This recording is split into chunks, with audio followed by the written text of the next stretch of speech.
Shalom Jemaat Surabaya City Blessing. Berikut adalah pengumuman Blessing Center hari ini. Bagi Bapak Ibu yang pertama kali hadir di gereja ini, kami ucapkan selamat datang dan selamat bergabung.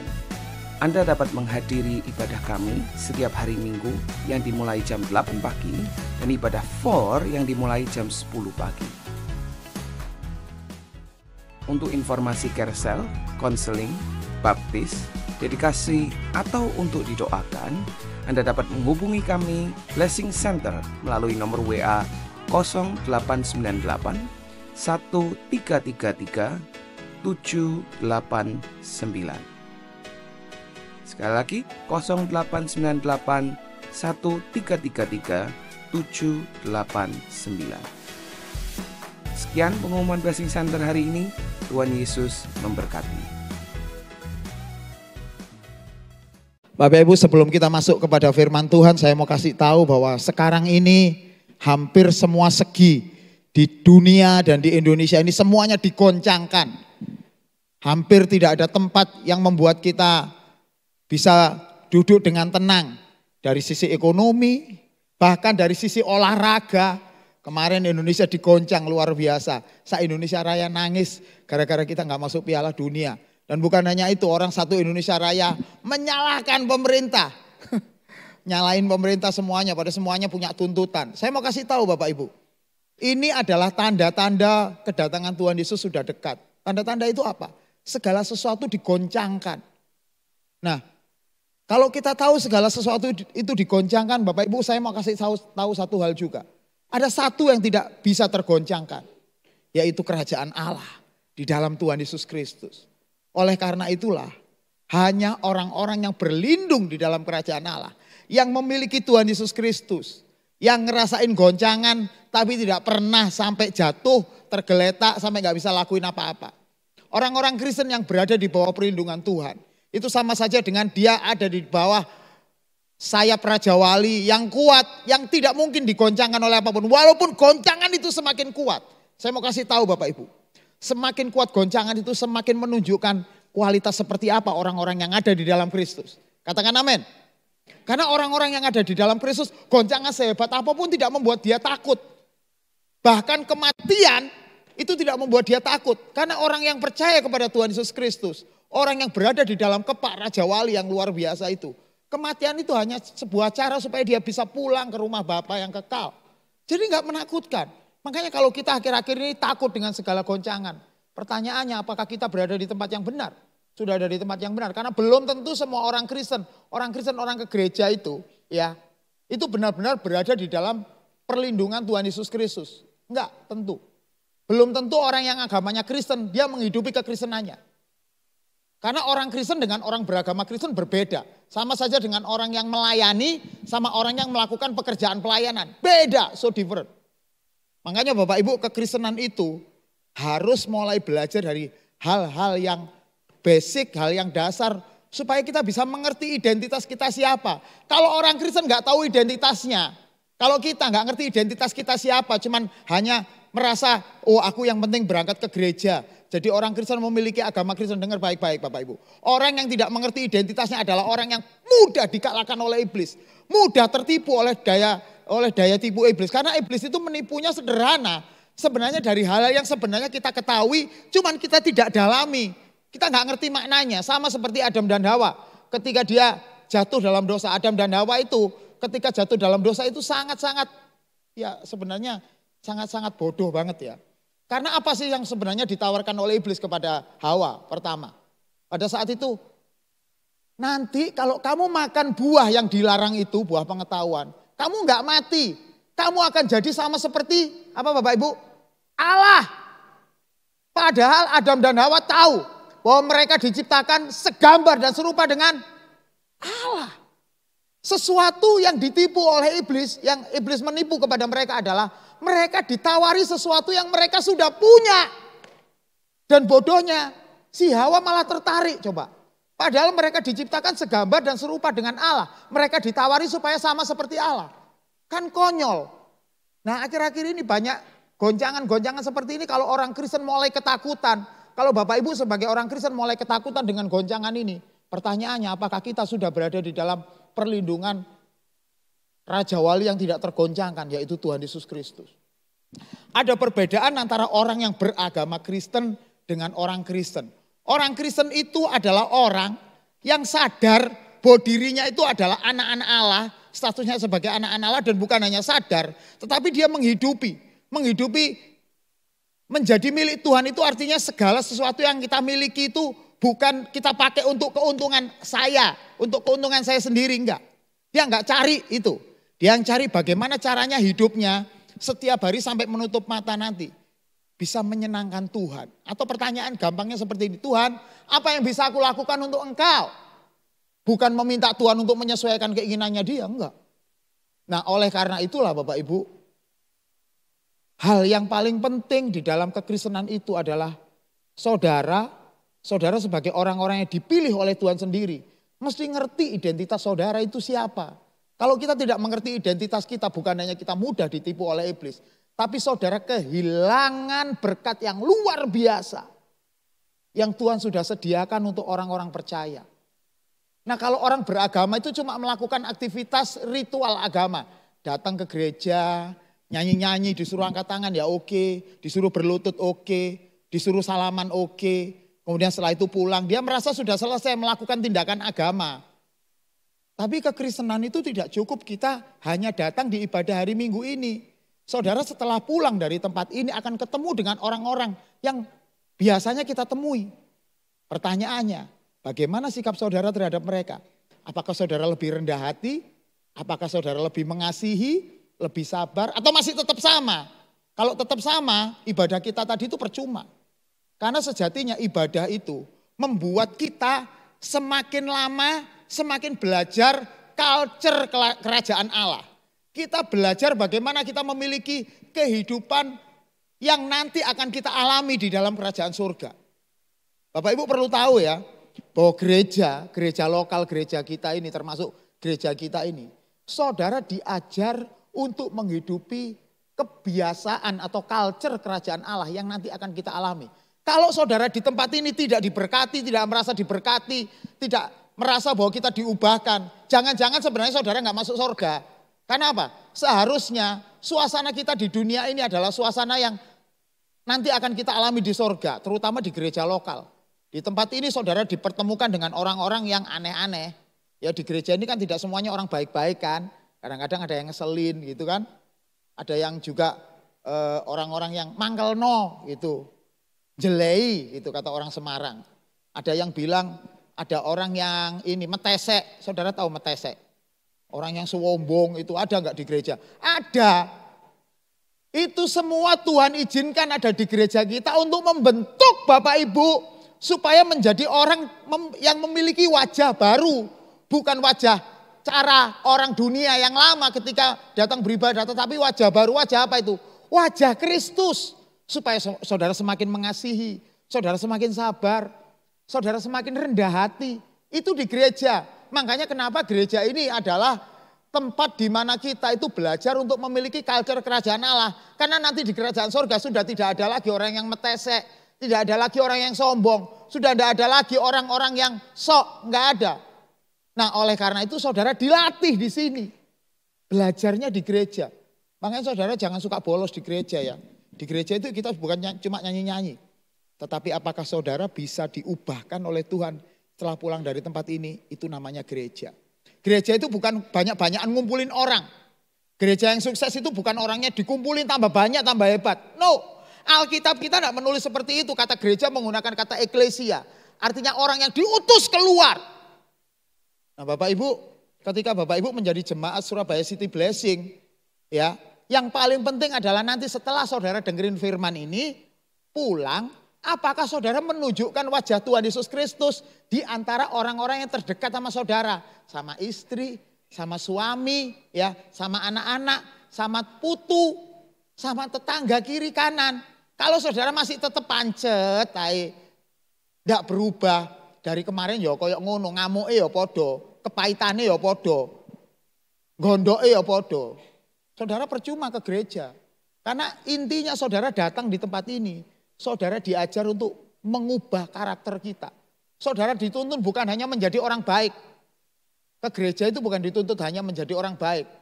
Tetapi menjadi orang yang semakin sempurna serupa dengan Tuhan Yesus Kristus. Nah, masalahnya Bapak Ibu ada halangannya. Halangannya kadang-kadang kita nggak mau. Kita maunya supaya ngikuti kebiasaan kita aja. Nah gitu ya. Nah hari ini saya akan memberikan tema firman Tuhan. Bentar ya.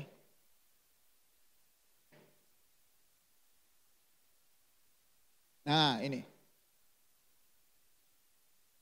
Judulnya adalah ketaatan memulihkan keluarga. Sama-sama katakan ketaatan. Sekali lagi sama-sama katakan ketaatan. Ketaatan itu adalah sebuah prinsip. Prinsip di dalam kekristenan. Saudara bisa memiliki prinsip-prinsip yang lain. Umpama datang ke ibadah, nyanyi sungguh-sungguh, bisa. Tetapi prinsip yang paling penting di dalam kekristenan itu adalah ketaatan. Banyak gereja, banyak orang Kristen kehilangan ketaatan ini. Tapi saya mau kasih tahu kepada Bapak Ibu semuanya. Kalau saudara hidup di dalam ketaatan kepada Tuhan, precisely kepada Tuhan, persis seperti apa yang Tuhan katakan. Saudara bukan hanya mengalami pemulihan keluarga, tapi saudara mengalami berkat yang dahsyat dalam hidup Bapak Ibu. Saudara perlu tahu bahwa Tuhan Yesus itu bukan hanya memberkati dengan berkat-berkat yang secara fisikally kelihatan. Ada berkat-berkat yang luar biasa yang disebut berkat-berkat rohani. Yang akan membangun Bapak Ibu. Membuat Bapak Ibu bukan hanya bangga kalau punya duit banyak, enggak. Tetapi karakter Bapak Ibu diubah. Wajah kita yang lama diubah. Dan itu adalah hal yang jauh lebih dahsyat daripada harta yang saudara dapat. Nah, hari ini kita akan belajar mengenai kisah tentang keluarga Obed-Edom. Saya pernah bawain tema ini setahun yang lalu ya, ketika juga kita bicara tentang keluarga. Tapi sekarang saya mau saudara belajar kepada kedalaman yang lebih lagi, yang lebih luar biasa. Nah, saudara, kalau kita pernah mendengar cerita tentang Obed-Edom, kita tahu ya, keluarga Obed-Edom itu adalah keluarga yang luar biasa, di mana mereka menyediakan keluarga mereka supaya bait Allah ada di rumahnya dan keluarganya diberkati. Gitu. Tetapi mari kita lihat ya detailnya ya, detail dari apa yang Tuhan lakukan kepada keluarga Obed-Edom. Dan saya berharap saudara bisa belajar dari ketaatan Obed-Edom itu. 2 Samuel 6 ayat yang ke-11. Ini ayat yang luar biasa Bapak Ibu. Saudara nanti mesti baca di rumah mulai ayat yang pertama sampai ayat yang terakhir ya di perikop itu. Tapi yang saya mau highlight itu ayat yang ke-11 ini. Kita baca sama-sama ya. Oke. Kita baca sama-sama 2, 3. 3 bulan lamanya tabut Tuhan itu tinggal di rumah Obed-Edom orang Gat itu. Dan Tuhan memberkati Obed-Edom dan seisi rumahnya. Nanti saudara baca ayat 12, saudara akan tahu berkat apa saja yang diberikan kepada si Obed-Edom dan keluarga. Saudara, hal yang pertama saudara mesti tahu bahwa tabut Tuhan ada di rumah Obed-Edom itu 3 bulan. Dan selama 3 bulan itu Tuhan memberkati keluarga Obed-Edom luar biasa. Saudara, dalam hidup ini ya yang paling penting itu bukan kita lama-lamaan hidup. Oh umurmu piro saiki? 90, 90, oh hebat ya, bukan itu. Tetapi masalahnya walaupun kita sebentar di dunia ini, apakah kita mengisi hidup kita dengan kualitas yang benar, itu yang penting. Kalau saudara mau hidup 90 tahun, 100 tahun tapi kita mengisi hidup kita dengan cara yang salah, percuma. Kalau saudara hidup 16, 20 tahun tapi saudara isi hidup kita dengan benar, maka kita akan melihat bagaimana Tuhan bekerja luar biasa lewat hidup Bapak Ibu. Di materi yang di ibadah yang kedua, ibadah 4 nanti saya akan bicara tentang bagaimana generasi itu menjadi generasi-generasi seorang murid, bukan hanya orang-orang yang datang dari Kristen simpatisan. Dan saya harap saudara-saudara yang masih youth, masih usia ya di bawah 40 tahun lah ya, masih belum lansia, saudara bisa datang di ibadah yang kedua nanti.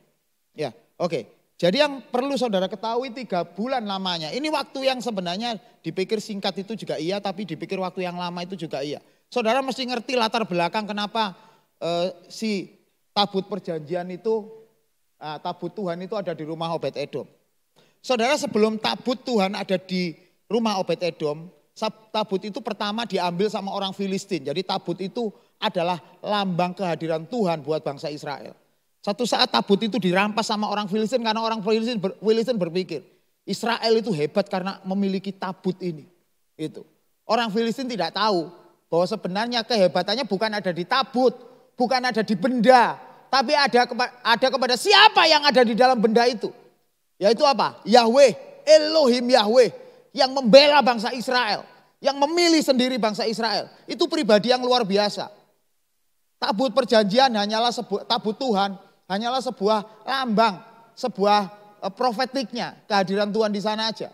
Nah, orang Filistin nggak tahu, dipikir orang Israel itu hebat karena memiliki tabut, maka dia rampas tabut itu dan dia bawa ke negeri Filistin dan dia berharap negerinya berlimpah berkat seperti bangsa Israel. Rupanya orang Filistin salah.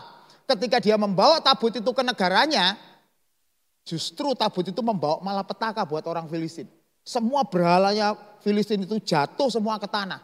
Dan sampai pada satu saat, singkat cerita, tabut Tuhan itu kemudian melanda semua orang Filistin sehingga mereka mengalami penyakit sampar. Dan orang Filistin ketakutan, ini gimana sih tabut ini? Kalau di orang Israel dia belain sehingga orang Israel menang perang. Tapi kita bawa ke tempat kita ternyata gak bereaksi apa-apa. Bahkan mereka mengalami hal yang gak enak. Bapak Ibu, saya mau kasih tahu. Kekristenan itu bukan agama yang memiliki benda-benda yang mesti perlu kita sakralkan. Enggak ada di dalam kekristenan itu seperti itu. Benda-benda itu maupun baik itu tabut maupun apapun ya, itu tidak harus kita sakralkan karena kita tidak menyembah benda-benda itu, tapi pribadi yang ada di situ, yang tinggal di benda itu. Begitu juga dengan kita ke gereja, Bapak Ibu, Saudara tidak perlu mensakralkan gereja ya. Seperti apa gitu enggak. Biasa aja kita di sini berkomunitas, kita mau belajar firman Tuhan, kita memuji Tuhan. Begitu juga dengan Pastor Fani, Pastor Joshua, sama saya enggak usah Bapak Ibu sakralkan. Seperti biasa aja kita bergaul dengan seperti biasa. Ya, bangsa Israel ini kemudian ceritanya tabut perjanjian itu akhirnya diberikan kembali kepada orang Israel, cuman belum kembali ke Yerusalem. Ya, ditahan di rumahnya Abinadab. Abinadab itu seorang Lewi. Dan wajar kalau rumahnya dia ditinggali tabut perjanjian pada saat itu di rumah Abinadab. Dan pada satu saat ketika Daud dilantik menjadi raja, Daud punya keinginan untuk mengembalikan tabut perjanjian itu ke rumah Allah di Yerusalem, di istananya.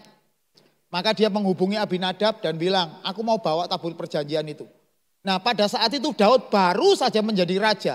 Jadi euforia dia ketika menjadi raja, ketika menjadi orang berhasil, dia melupakan satu hal. Yaitu apa? Ketaatan kepada Tuhan. Dia menyiapkan kereta yang sangat bagus. Dia menyiapkan lembu yang sangat bagus untuk mengangkut tabut perjanjian dari rumah Abinadab ke Yerusalem. Maksudnya dia mau memperlihatkan kepada bangsa-bangsa yang lain bahwa dia menghormati Tuhan dengan cara apa? Membuat kereta yang bagus, memberikan lembu yang bagus untuk mengangkut itu.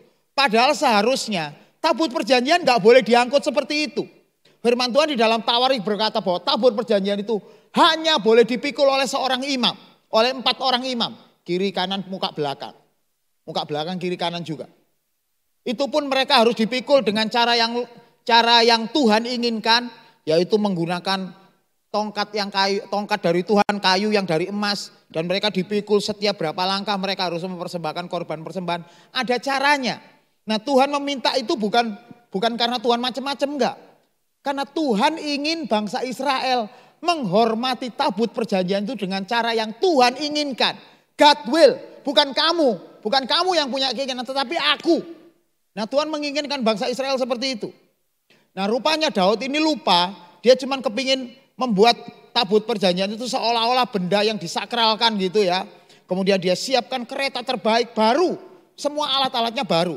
Dan ketika dia menghubungi Abinadab, Abinadab berkata, aku akan menyuruh 2 anakku, yaitu Usa dan Ahio, untuk menuntun engkau membawa tabut perjanjian itu sampai ke Yerusalem.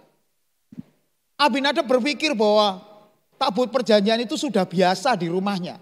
Maka Usa dan Ahio sebagai anak-anaknya harusnya bisa mengantar Daud dengan sejahtera sampai mengantar tabut perjanjian itu ke Yerusalem dengan sejahtera.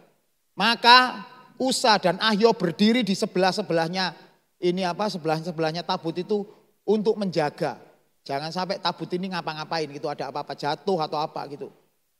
Nah, coba saudara bisa perhatikan bagaimana Daud pada saat itu melupakan ketaatannya kepada Tuhan. Dia hanya beryuforia, dia memikirkan dari cara berpikirnya dia untuk mengangkut tabut perjanjian itu. Dan ketika di tengah jalan tabut perjanjian itu benar tergelincir. Hampir mau jatuh dan pada saat itu Usa itu memegangi tabut itu supaya enggak jatuh. Maksudnya baik, tapi Tuhan marah. Karena dari awal sendiri membawa tabut itu Tuhan sudah tidak berkenan. Maka Tuhan marah dan ketika Usa memegang tabut itu, Usa langsung mati Bapak Ibu. Dan di titik itu Daud sempat marah kepada Tuhan. Nanti kita akan lihat ayatnya ya, sedikit demi sedikit. Nah ketika itu gimana caranya Tuhan aku bisa ngangkut tabut perjanjian. Daud orang yang luar biasa, orang yang mengerti firman Tuhan. Ternyata dia lupa bagaimana dia menaati Tuhan. Maka dia tinggalkan tabut itu di rumah orang yang namanya Obed Edom. Nah saya akan sedikit mengulik siapa Obed Edom ini. Nama Obed Edom sendiri berarti adalah Obed itu artinya adalah hamba. Edom itu adalah sebuah kota atau sebuah bangsa. Nah ada perdebatan antara teolog-teolog siapa Obed Edom ini. Ada yang berkata ini adalah orang Filistin. Tapi ada yang berkata tidak, dia orang Israel. Itu cuma tinggalnya di Gad, di Filistin itu kan. Obed Edom orang Gad itu. Nah ada kata ini. Itu bukan berarti Obed Edom itu berarti orang Filistin. Tetapi orang yang tinggalnya di kota Gad. Jadi ada perdebatan. Nah perdebatan pertama mengatakan Obed Edom ini orang Israel. Karena namanya Obed. Obed itu artinya adalah hamba. Ya. Jadi kalau ada kata Obed, ada kata Abdul. Itu artinya adalah hamba. Obed, Abdul itu hampir sama, cuma satunya bahasa Ibrani, satunya bahasa Arab. Itu Abdul, Obed, ya. Itu artinya adalah hamba. Sementara Edom itu kota, sebuah kota. Kota Edom. Jadi si Obed Edom ini menurut pandangan beberapa teolog adalah orang yang tugasnya menjadi hamba di bait Allah. Dia tugasnya menjaga pintu gerbang. Dan bukan hanya menjaga pintu gerbang, dia juga memiliki kemampuan untuk bermain musik karena dia dari kelompok Asaf. Bani Asaf. Jadi dari keturunan Lewi, Bani Asaf seorang imam yang main musik di gereja, di bait Allah pada saat itu ya, membawa bunyi-bunyian untuk Tuhan. Nah itu si Obed. Ada yang berkata enggak, dia orang Filistin. Itu. Dia orang Filistin. Dengan ada kata orang Gad itu berarti dia enggak kenal Tuhan. Apalagi kata Obed Edom artinya hambanya Edom. Edom itu kotanya orang kafir. Jika pada saat itu ya itu berarti hambanya orang kafir. Gitu. Tetapi whatever, siapapun dia, nggak masalah Bapak Ibu. Karena yang paling penting yang perlu Bapak Ibu ketahui, Obed Edom ini menyediakan rumahnya untuk bait Allah, untuk tabut perjanjian itu disimpan beberapa lama. Karena pada saat itu, kalau si Obed Edom ini katakan orang Filistin, maka Obed Edom ini pasti akan ketakutan. Karena melihat rekam jejak bait Allah itu, rekam jejak tabut perjanjian ketika ditaruh di kota Filistin itu menghancurkan banyak berhala-berhala. Bahkan akhirnya bangsa Filistin pada saat itu mengalami sampar. Sehingga pasti Obed Edom juga pernah mendengar itu. Dia pasti ketakutan, pasti dia nggak bersedia. Tetapi Obed Edom ini menyediakan dirinya, menyediakan rumahnya. Jadi dia menanggung resiko, apalagi peristiwa Usa yang mati itu dia pasti juga mendengar. Gara-gara dibawa dari rumahnya Abinadab, mau dibawa ke Yerusalem di tengah-tengah jalan, akhirnya membunuh satu orang. Maka Obed Edom itu pasti mendengar bagaimana bahayanya menyimpan tabut perjanjian. Makanya saya bilang, siapapun dia, katakan dia kalau orang orang Israel, maka sudah layak rumahnya ditempati oleh tabut perjanjian. Tapi dia juga pasti mendengar bahwa Usa itu juga anaknya Abinadab, anaknya imam. Megang tabut perjanjian aja mati. Makanya dia pasti akan berpikir kalau aku taruh ini tabut perjanjian di rumahku, jangan-jangan nanti dipegang sama anakku. Obed Edom memiliki menurut tradisi orang-orang Yahudi memiliki 6 anak yang mereka keturunan orang Lewi yang luar biasa pada saat itu. 6 anak itu nanti akan melahirkan cucu. Jadi cucunya Obed Edom sekitar 42 orang. Jadi di rumahnya banyak sekali orang pada saat itu. Dia pasti tentu akan berpikir, nanti kalau sampai ada tabut perjanjian, ada anakku atau cucuku, mereka iseng megang tabut perjanjian itu mereka mati gimana gitu. Pasti dia akan berpikir peristiwanya si Usa. Tapi tidak dengan Obed-Edom. Obed-Edom memutuskan diri untuk mengiyakan tawaran dari Daud untuk menyimpan tabut perjanjian itu di rumahnya. Saya mau kasih tahu Bapak Ibu dari sini, dari titik ini. Obed-Edom tidak pernah memiliki ekspektasi untuk mendapatkan berkat yang luar biasa. Tapi hasil keputusannya untuk berjalan sesuai dengan kehendak Tuhan, itu menghasilkan sesuatu yang dahsyat buat keluarganya. Ketika Obed-Edom mengizinkan tabut perjanjian itu ada di rumahnya, in the moment hari pertama saja ketika dia naruh tabut perjanjian itu di rumahnya, Alkitab menulis 3 bulan lamanya tabut Tuhan itu tinggal di rumah Obed-Edom. Jadi sejak hari pertama Alkitab ini sudah menyaksikan. Tuhan memberkati Obed-Edom dan seisi rumahnya. Tidak hanya Obed-Edom saja, tapi seisi rumahnya diberkati luar biasa. Saya mau kasih tahu, inilah yang disebut sebagai berkat supranatural.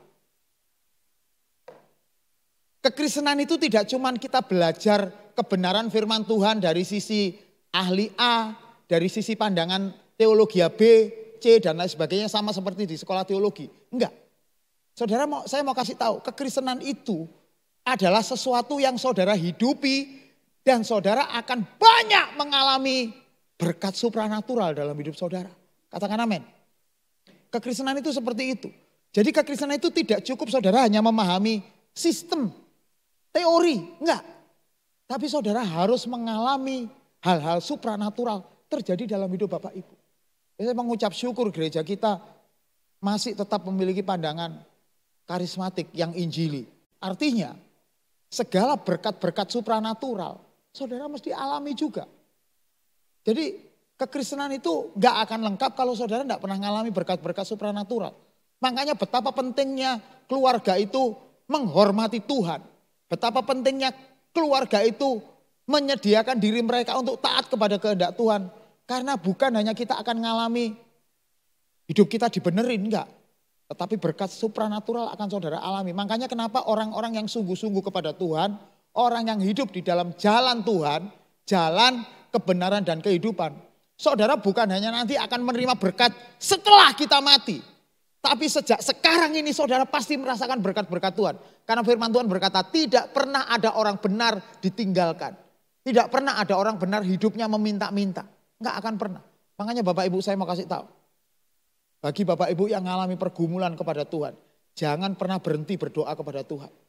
Percayalah bahwa Tuhan akan menyediakan berkat supranatural yang luar biasa. Nah yang hari ini kita pelajari. Keluarga Obed-Edom mengalami berkat yang luar biasa. Saya mau sedikit mengulik kata Tuhan memberkati. Kata berkat itu di dalam bahasa Ibrani ini ya. Menggunakan kata barkat ya atau birkah. Ini kata berkatnya. Waye berkat gitu ya. Ini kata yang dibaca dari kanan ke kiri kalau baca huruf Ibrani itu. Bukan dari sini ke sono enggak, tapi dari sono. Waye berkat. Nah, apa itu berkat?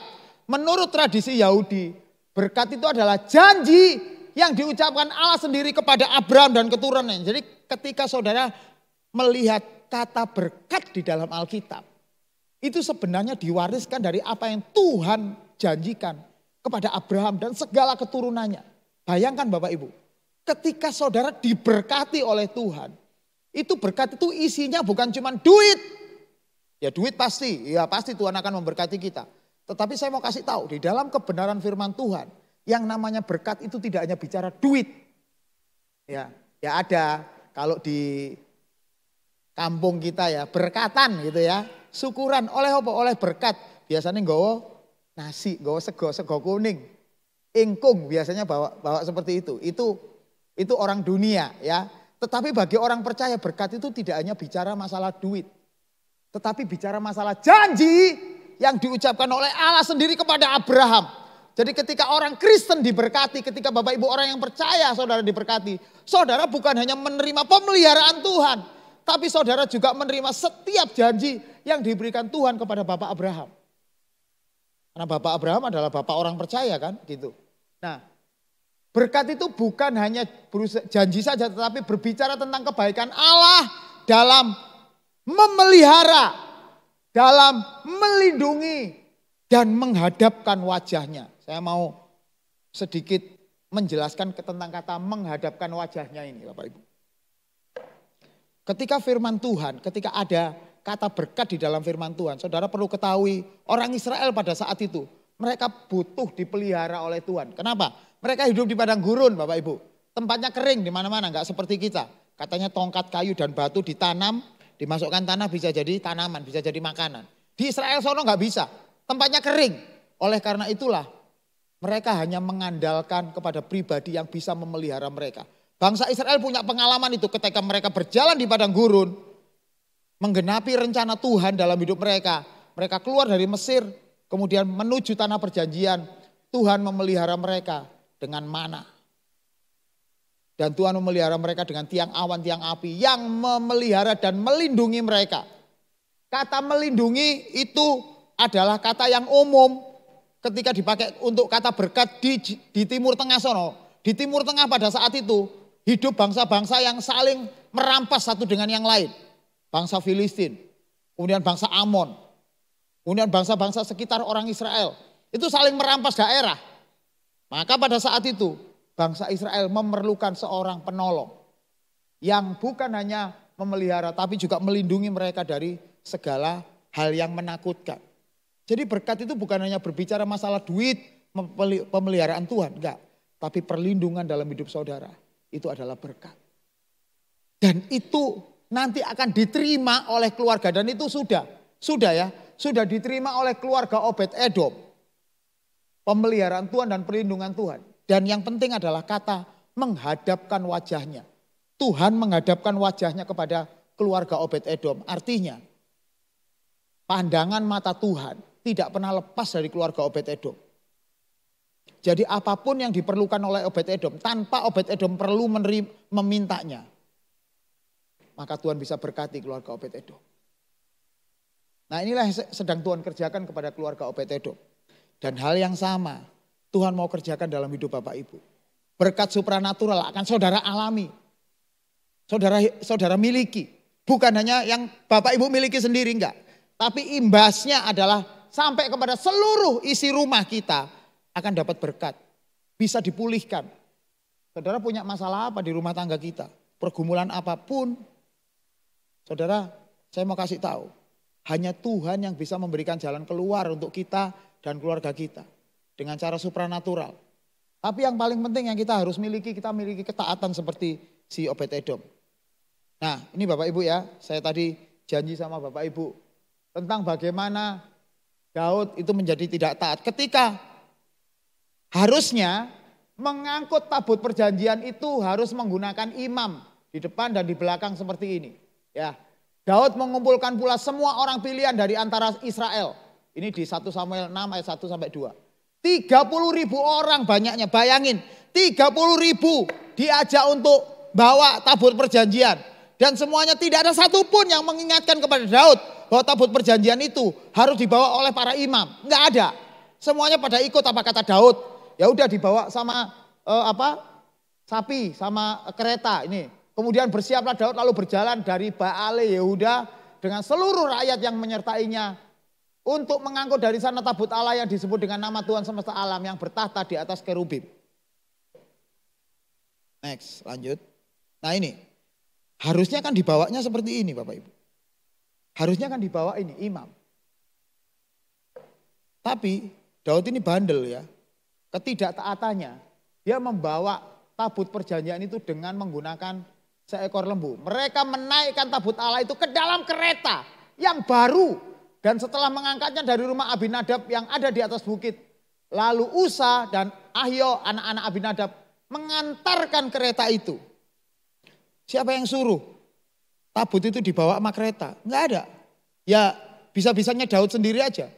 Dibawa sama kereta yang baru. Usa berjalan di samping tabut Allah. Sedang Ahio berjalan di depan tabut itu. Bapak Ibu perhatikan ya. Nih kalau Usa itu bisa berjalan di sini di samping. Dan Ahio itu jalan di depan ini. Padahal harusnya seperti ini Bapak. Tabut itu mesti dibawa. Di depannya itu adalah para imam yang membunyikan musik, bunyi-bunyian. Ada ceracap, ada gemerincing atau ada apa, pokoknya bunyi-bunyian di sini di depan. Jadi pujian dan penyembahan harus ada di depan ketika tabut itu dibawa. Dan ketidaktaatan si Daud itu menghasilkan sesuatu yang fatal. Ya, fatalnya ketidaktaatan Daud, yaitu apa? Tragedi, menghasilkan tragedi. Ketika mereka sampai ke tempat pengirikan Nakon, maka Usa mengulurkan tangannya kepada tabut Allah itu lalu memegangnya. Karena lembu-lembu itu tergelincir, maksudnya baik. Supaya jangan sampai tabutnya itu ikut jatuh. Ternyata apa yang terjadi? Maka bangkitlah murka Tuhan terhadap Usa. Lalu Allah membunuh dia di sana. Karena keteledorannya itu ia mati di sana dekat tabut Allah itu. Bapak Ibu saya mau kasih tahu. Ketidaktaatan kita itu membuat sesuatu yang fatal. Makanya kalau saudara mendengar firman Tuhan, siapapun yang menyampaikan di sini. Saudara, saya mau kasih encourage pada Bapak Ibu, ayo belajar taat ya. Kalau firman Tuhan ngajar kita untuk rendah hati, saudara belajarlah untuk rendah hati. Kalau firman Tuhan mengajarkan kita untuk, ayo kita ajak keluarga kita bentuk mezbah Tuhan. Kita ajak keluarga kita takut akan Tuhan. Saudara belajar. Jangan cuma firman Tuhan didengerin cuma jadi konsumsi pikiran. Enggak, tapi saudara lakukan. Saudara kerjakan, itu namanya ketaatan. Dan saya mau kasih tahu, ketaatan itu enggak bisa dimodifikasi. Enggak bisa. Saudara mesti kembali kepada akar ketaatan itu kita kepada Tuhan. Ketika firman Tuhan di bagian ini bercerita bahwa tabut perjanjian harus dibawa dengan menggunakan para imam. Siapa sih imam itu? Kalau di zaman perjanjian baru, imam itu adalah saudara. Bapak-bapak, ibu-ibu yang ada di rumah, dengar baik-baik. Saudara para imam untuk anak-anakmu. Maka yang perlu bapak-bapak, ibu-ibu yang perlu lakukan di sini adalah membawa hadirat Tuhan, kehadirat Tuhan di dalam keluargamu. Kasih contoh kepada anak-anak supaya keluarga kita itu adalah keluarga yang mengalami perjumpaan dengan Tuhan. Ketika Obed-Edom itu ngajak seluruh keluarganya mengalami perjumpaan dengan Tuhan, maka dia bawa tabut perjanjian itu, diizinkan tabut perjanjian itu ada di rumahnya. Supaya anak-anaknya, cucu-cucunya mengerti bagaimana kehadiran Tuhan di dalam rumah tangga mereka. Itu caranya Obed-Edom mengajak supaya mereka mengalami perjumpaan dengan Tuhan. Dan keluarga itu mengalami perjumpaan Tuhan. Dan bukan hanya perjumpaan dengan Tuhan. Mereka mengalami berkat, perlindungan, pemeliharaan Tuhan yang luar biasa dalam keluarga mereka. Nah sekarang permasalahannya, apa yang bapak-bapak, ibu-ibu bawa di dalam rumah kita, rumah tangga kita, di dalam keluarga kita. Supaya keluarga kita mengalami perjumpaan dengan Tuhan secara pribadi. Saya mengucap syukur. Tadi kita berdoa dedikasi untuk anak. Dedikasi untuk anak itu bukan mendoakan anak-anak supaya nanti mereka jadi pendeta semua. Bukan. Mendedikasikan anak-anak itu artinya meminta kesanggupan orang tua untuk mendidik mereka dengan cara Tuhan. Atau dengan bahasa kerennya adalah mengajak Bapak Ibu semua untuk supaya anak-anak kita mengalami perjumpaan sendiri dengan Tuhan. Nah oleh karena itulah perjumpaan dengan Tuhan itu harusnya berasal dari orang tua. Dari Bapak Ibu semuanya. Kasih contoh, kasih teladan. Bagaimana mereka mengalami perjumpaan dengan Tuhan. Dan itu kreativitas Bapak Ibu sendiri. Gak usah cari-cari ya. Oh kita sama-sama dengerin ini, dengerin TikTok rohani. Enggak. Saudara bisa baca firman Tuhan, saudara bisa ajak berdoa. Pakai cara-cara seperti itu, ketaatan-ketaatan yang sederhana tapi Tuhan minta untuk Tuhan lakukan dalam hidup kita. Ketika Usa mengalami kematian itu karena dia berusaha untuk mau menunjukkan betapa hebatnya dia lebih daripada Tuhan di dalam untuk tabut perjanjian. Dia merasa bisa melindungi tabut perjanjiannya Tuhan. Tapi saya mau kasih tahu buat Bapak Ibu semuanya. Di dalam keluarga kita jangan pernah kita menunjukkan bahwa kita itu merasa paling hebat. Semuanya karena aku. Keluarga ini dapat berkat, dapat duit, dapat semua fasilitas ini karena papa. Saya mau kasih tahu bapak-bapak. Kalaupun saudara bisa melakukan untuk keluarga, jangan lupa. Itu Tuhan yang melakukan untuk Bapak Ibu semuanya. Kalau Tuhan pelihara kita sampai sekarang ini bukan karena kita hebat, bukan karena kita menjaga kesehatan. No. Tapi karena dia baik kepada Bapak Ibu semua. Dia pilih kita, dia pelihara kita bukan karena kita orang baik, enggak. Tapi karena dia baik. Karena dia mau menolong Bapak Ibu supaya Bapak Ibu nanti menjadi berkat buat keluarga. Ngalami perjumpaan dengan Tuhan. Dan saudara ajak seluruh keluarga ngalami juga perjumpaan dengan Tuhan. Nah, saya mau kasih tahu ayat yang terakhir Bapak Ibu. Ya, ini ayat terakhir. Bagaimana responnya Daud ketika dia melihat atau mendengar bahwa Usa itu mati. Daud menjadi marah karena Tuhan telah menyambar Usa, demikian hebatnya. Kata demikian hebatnya itu menyatakan, kan dosanya Usa kan seharusnya tidak dihukum sampai separah itu. Usa cuma ingin melindungi tabut perjanjian itu. Tapi dengar baik-baik Bapak Ibu. Ya, apa yang Usa lakukan itu adalah bentuk ketidaktaatan dia kepada Tuhan. Dia mestinya sebagai seorang anak Abinadab, sebagai seorang imam Israel pada saat itu. Dia mengerti bagaimana harusnya membawa tabut perjanjian. Tapi dia tidak mengingatkan bahwa bahkan dia ikut-ikut di dalam caranya Daud. Karena dengan begitu orang akan melihat nih anaknya Abinadab nih yang nyimpen tabut perjanjian selama 20 tahun. Bayangkan di rumahnya Abinadab Alkitab tidak pernah mencatat tabut perjanjian itu melakukan apapun untuk Abinadab 20 tahun. Tetapi di rumah Obed-Edom yang cuma 3 bulan. Firman Tuhan berkata Tuhan memberkati keluarga Obed-Edom. Bukan hanya Obed-Edom dan seluruh isi rumahnya diberkati. Apa bedanya Usa, Ahio, Abinadab dengan Obed-Edom? Bedanya cuma satu.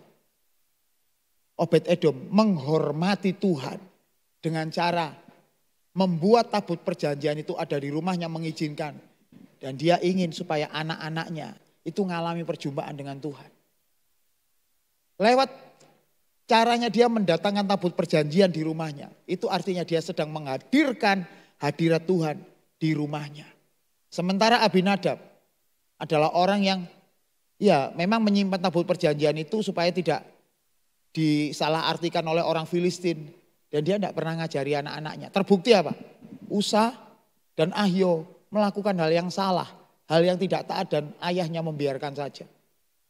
Maka Bapak Ibu saya mau kasih tahu. Papa-papa, mama-mama, belajarlah firman Tuhan dengan benar. Supaya apa? Supaya kita bisa meneladani setiap janji Tuhan dan mengajarkan kepada seluruh isi rumah kita. Saudara memberikan teladan kepada seluruh isi rumah kita. Kalau papa-papa sama mama-mama di rumah kita tidak meneladani cara Tuhan. Tidak meneladani setiap firman Tuhan. Jangan salahkan anak kalau sampai terjadi kesalahan nanti. Ketika Usa mati, maka Daud menjadi marah. Marahnya gimana? Tuhan, gimana caranya aku bawa tabut perjanjian itu? Daud masih berpikir bahwa segala sesuatunya bisa dia atasi dengan kekuatan dia sendiri. Itu ketidaktaatan yang fatal Bapak Ibu.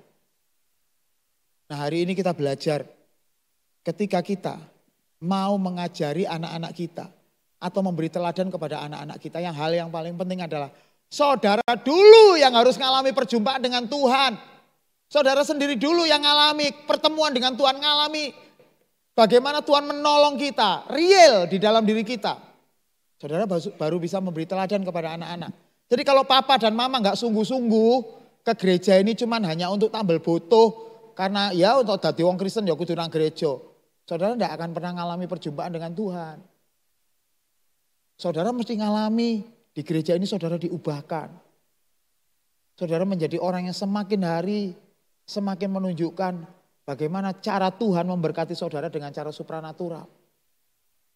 Makanya kehidupan supranatural itu penting, kehidupan dalam doa, kehidupan dalam pergumulan Bapak Ibu membaca firman Tuhan setiap hari itu penting banget.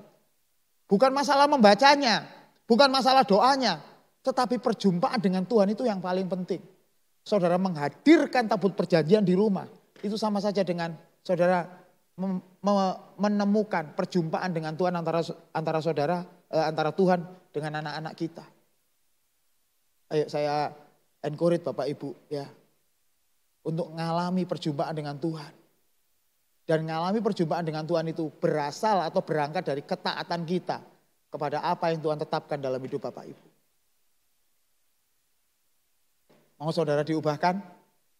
Nah, kalau saudara mau, saudara harus berubah dulu. Bawa itu ke rumah kita. Bawa jam-jam doa untuk rumah kita, untuk anak-anak kita. Bawa kesukaannya papa mama terhadap firman Tuhan itu untuk anak-anak kita. Ajak mereka.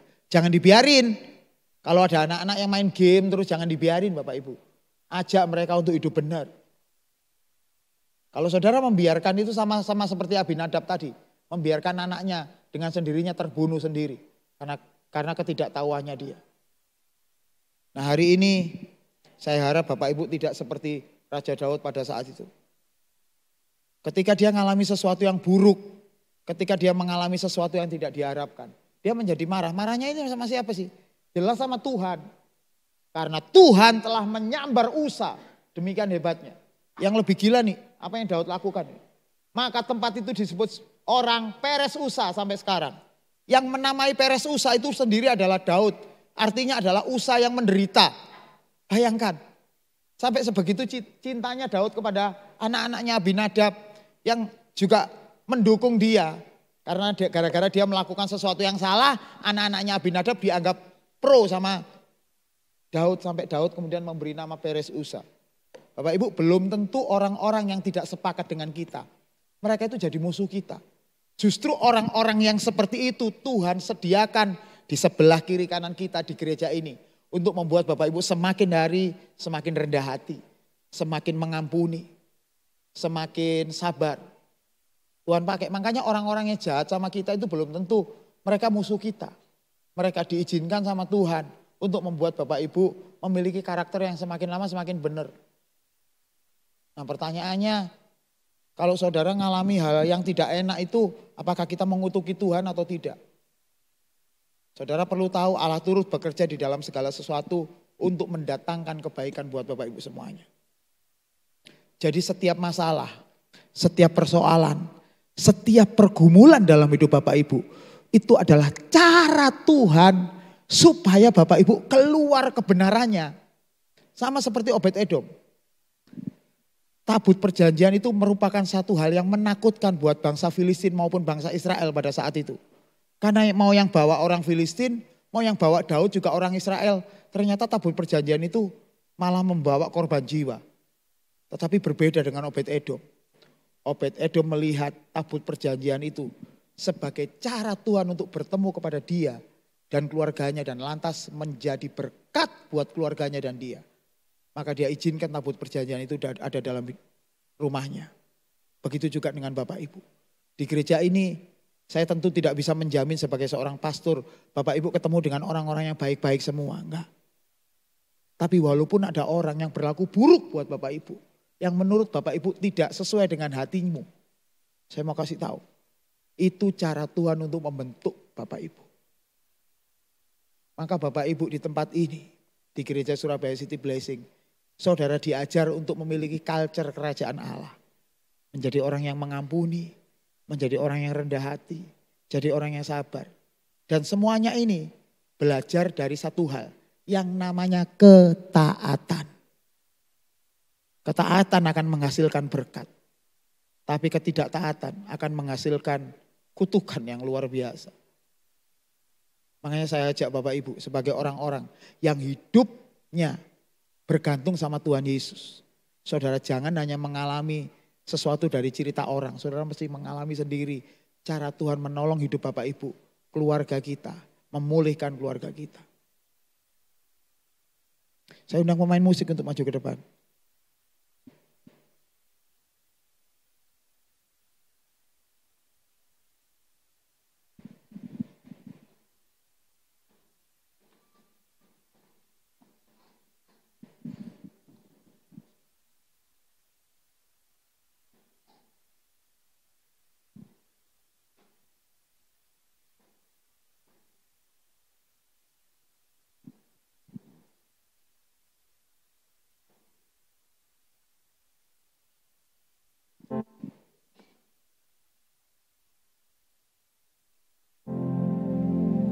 Hidupku menggenapi firman-Mu, tanda mujizat sertai tiap langkahku. Kau bersamaku di dalamku, jadi bukti kebesaran. Pakai hidup kita untuk menggenapi setiap janji Tuhan, katakan. Hidupku menggenapi firman-Mu, tanda mujizat sertai tiap langkahku. Kau bersamaku, di dalamku, jadi bukti kebesaran-Mu. Nyanyikan bersama-sama. Tuhan, Kau sempurna. Tuhan, Kau sempurna. Imani setiap kata dalam lagu ini Bapak Ibu. Dalam rencana-Mu dan katakan kepada Tuhan, ku serahkan hidupku. Ku serahkan hidupku, murnikan dengan Roh-Mu. Tuhan, Kau sempurna.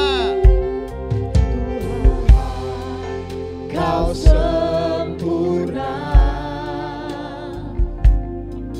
dalam rencana-Mu dan karya-Mu. Ku serahkan hidupku, murnikan. Mari Bapak Ibu bangkit berdiri, sama-sama katakan kepada Tuhan, hidupku. Hidupku menggenapi firman-Mu, tanda mujizat sertai tiap langkahku. Kau bersamaku, Kau bersama di dalamku, jadi bukti kebesaran. Sekali lagi dengan penuh iman sama-sama katakan, hidupku. Hidupku menggenapi firman-Mu, tanda mujizat sertai setiap langkah kami Tuhan. Sertai tiap langkahku. Kau bersamaku, di dalamku, jadi bukti kebesaran-Mu. Hidupku menggenapi firman-Mu. Jadikan lagu ini sebagai doa kita sama-sama. Tanda mujizat sertai tiap langkahku. Dengan iman katakan, Kau bersamaku, di dalamku, jadi bukti kebesaran. Sekali lagi angkat hati kita, angkat wajah kita, katakan, hidupku. Hidupku, hidup kami cuma mau menggenapi setiap firman-Mu Tuhan. Karena kami tahu setiap langkah kami ada mujizat yang terjadi. Sertai tiap langkahku. Kau bersamaku, di dalamku, jadi bukti kebesaran. Come on, dengan iman yang perlu mujizat Tuhan katakan, menggenapi firman-Mu. Oh, tanda mujizat sertai setiap langkah kami Tuhan. Sertai tiap langkahku.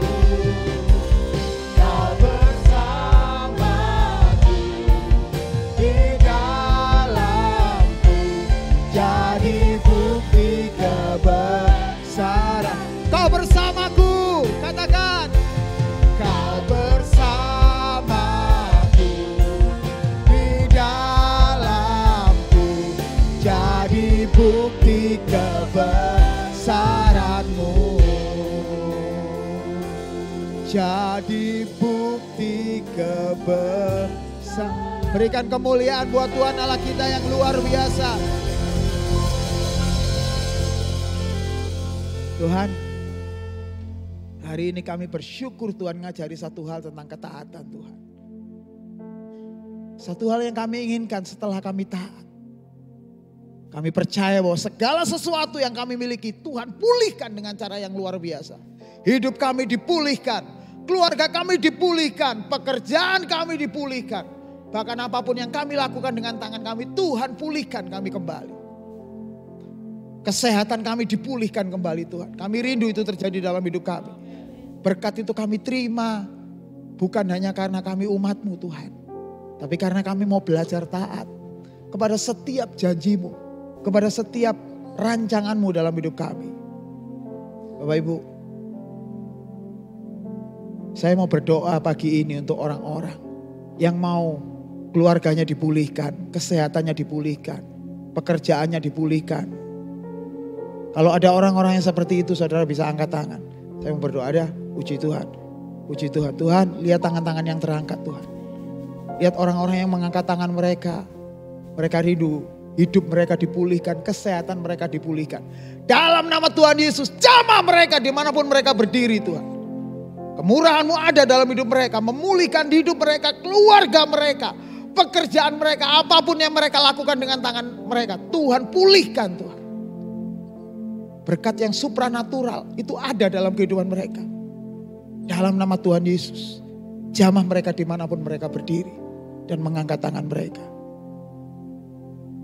Karena kami mau Tuhan setiap langkah kami berisi mujizat yang luar biasa yang Tuhan sediakan buat kami. Bukan karena kami hebat, tapi kami punya Allah yang dahsyat. Kami punya Allah yang luar biasa. Saudara bisa turunkan tangan. Kami percaya hari ini hidup kami sudah dipulihkan. Hidup kami sudah diberkati. Dan kami terima pembebasan yang luar biasa dari Roh Kudus dalam hidup kami. Setelah ini kami mau melangkah dengan ketaatan penuh kepada-Mu Tuhan. Setiap janji-Mu kami mau pegang. Setiap firman-Mu kami mau jalankan Tuhan. Roh Kudus beri kekuatan kepada kami untuk bisa berjalan dalam kebenaran-Mu Tuhan. Kalau sebentar lagi Tuhan mengizinkan kami untuk memberikan persembahan. Mari Tuhan, beritahukan kepada kami berapa yang harus kami kembalikan untuk kemuliaan nama-Mu. Kami percaya ketika hidup kami sudah diberkati oleh Tuhan, kami pun pasti akan memberkati banyak hal di dalam segi kerajaan Allah. Kuduskan berapapun persembahan kami Tuhan, karena kami tahu walaupun kami tidak membawa sekalipun, Engkau tahu setiap hati kami. Hamba-Mu selesai berbicara, tapi Roh Kudus terus berbicara dari dalam hati kami Tuhan. Kami siap memberikan setiap persembahan, perpuluhan maupun janji iman kami. Di dalam nama Tuhan Yesus Kristus kami sudah berdoa dan mengucap syukur. Yang percaya Tuhan sama-sama katakan amin. Silakan duduk Bapak Ibu.